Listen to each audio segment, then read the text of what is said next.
자, 안녕하십니까. 에버랩스입니다. 이것도 오늘자 오피니언이네. 사설 오피니언 의견. 예. 자, DSR. 그리고 LTV에서 이제 나와 있는데, 아까 한번 잠깐 읽어봤는데, 이제 양두구육이라고 해서 이만큼의 내용은 이제 거의 뭐 서론이라고 해서 보시면 될 것 같고요. 결국 이제 하고 싶은 얘기는 뭐냐면은 정부의 대출 규제 완화가 속도를 내고 있기는 해요. 예.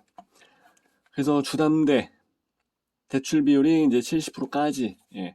총부채 상환 비율, 총부채, 그러니까 총 내가 빚진 거, 거기에 대한 상환 비율, 상환, 갚어 나가는 비율, 예. DTI는 거의 의미가 없고, 예. 하여튼 이것도 60%까지 확대가 됐다고 합니다. 제가 지난번 시간에 말씀을 드린 게 뭐예요?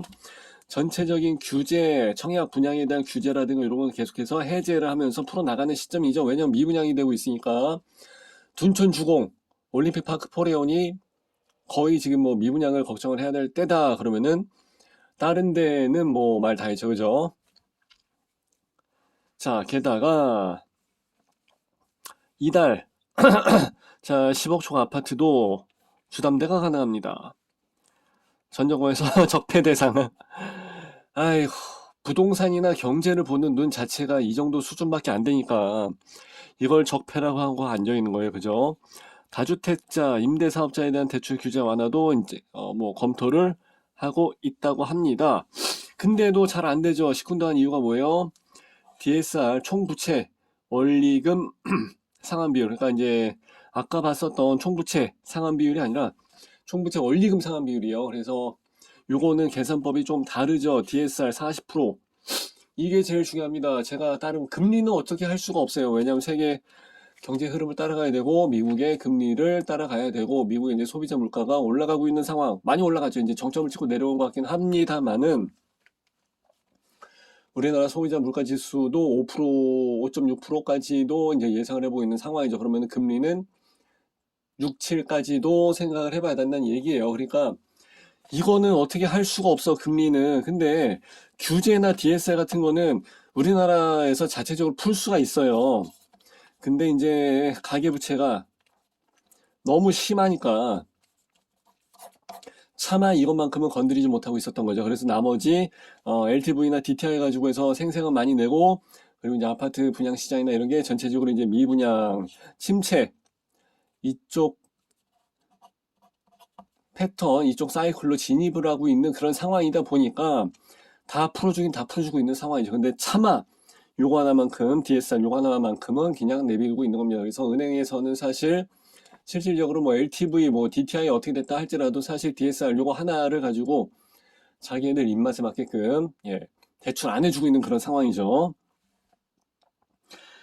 자, DSR이 훨씬 더 엄격하다. 그래서 결국은 DSR 이거를 얼만큼 조절을 하느냐 이게 결국은 최후의 보루가 되는 셈인데 정부에서도 가계부채가 많은 상황에서 이거를 풀지를 못하죠. 굉장히 부담스러운 상황이죠. 그죠? 야, 참 어렵다. 담보대출 원리금과 기타 대출 학자금 마이너스 자동차 할부 카드로까지 해서 야, 그렇게 하다 보니까 아무래도 비싸게 예, 많이 돈을 버는 사람들이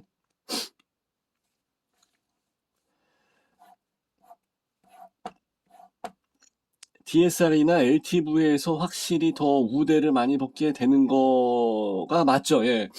은행에서는 이 경제적인 논리를 가지고 들이댈 수밖에 없어요. 예, 뭐 서민금융, 뭐 전세대 자금대출 이런 건 좀 둘째로 치고 그것도 제대로 해주지는 않고 있지만 자, 은행에서는 당연히 월 수입이 많은 사람들한테 훨씬 더 낮은 금리로 훨씬 더 많은 금액을 빌려줍니다. 왜냐면은 자금을 못 받게 될 그럴 가능성이 훨씬 더 적기 때문이죠. 근데 연소득이 적으신 분들은 상대적으로 적은 분들은 아무래도 똑같은 아파트를 산다고 할지라도 같은 값의 아파트를 산다고 할지라도 대출이 좀 적게 나올 수밖에 없죠. 이거는 은행 입장에서 얘기하는 거예요. 그런데 사실 거기에 금리까지 좀 더 비싸게 되는 경우가 있습니다. 자, 그런데 또 우리 입장에서 거꾸로 생각을 해보게 되면은 없는 사람이 똑같은 값의 아파트를 똑같이 구입을 하기 위해서 34평의 똑같은 집 아파트를 사기 위해서는 훨씬 더 많은 돈이 상대적으로 좀 더 있는 사람보다 상대적으로 좀 더 많은 대출이 돼야 되는 게 맞죠. 그죠? 예. 그런데 그건 이제 사실 우리 입장이고, 그럼 돈은 누가 빌려주냐고. 그거는 돈을 쥐고 있는 사람, 빌리는 사람보다는 빌려주는 사람 마음이죠. 즉, 은행 마음이지. 은행은 이걸 가지고 장사를 해야 되기 때문에 뭐 사회적 정의나 뭐 어떤 공적 이런 개념으로 해서 접근을 하는 게 아니라, 은행이 여기가 지금 뭐 다 한국은행인가? 그냥 다 일반 개인 그 민영은행이지 사실. 그러다 보니까 우리가 생각하는 거랑은 조금 얘기가 달라졌죠. 예. 그래서 많이 번 만큼 좀 많이 대출을 해주는 게 맞지만, 또 서민금융이나 이런 쪽으로 생각을 했을 때는 좀 더 아쉬움도 있고, 예, 그렇습니다. 우리가 생각한 거랑 좀 다르다는 거.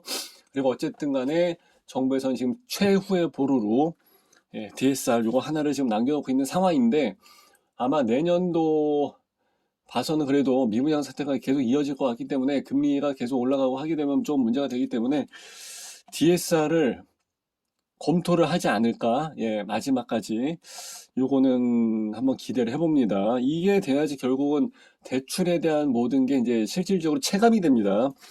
체감, 대출 체감. 예. 자, 이렇게 해서 마무리하는 걸로 하고요. LTV랑 DTI랑 DSR이랑 이거를 가지고 헷갈리시는 분들이 많은데, 그걸 가지고 하나하나 글자를 다 따져갖고 본다고 하게 되면은, 그거는 옛날에 이제 시험 볼 때 하던 그런 짓거리고요. 그렇게 하지 마세요. 예, 그런 거 하지 마시고, LTV랑 뭐 LTV가 일단 중요하죠. 그리고 이제 DSR하고 DTI가 있는데, DTI는 거의 생각을 안 하셔도 될 것 같고요. 결국은 DSR 요거 하나만 가지고 모든 기준이 정해진다. 실질적으로 현장에서는, 예, 이렇게 해서 보시는 게 맞을 것 같습니다. 자, 이렇게 해서 마무리하고요. 오늘도 역시 스터디 공부 열심히 하셨으면 좋겠습니다. 자, 이렇게 해서 마무리할게요. 감사합니다. 빠이빠이. 예, 따봉도 눌러주세요.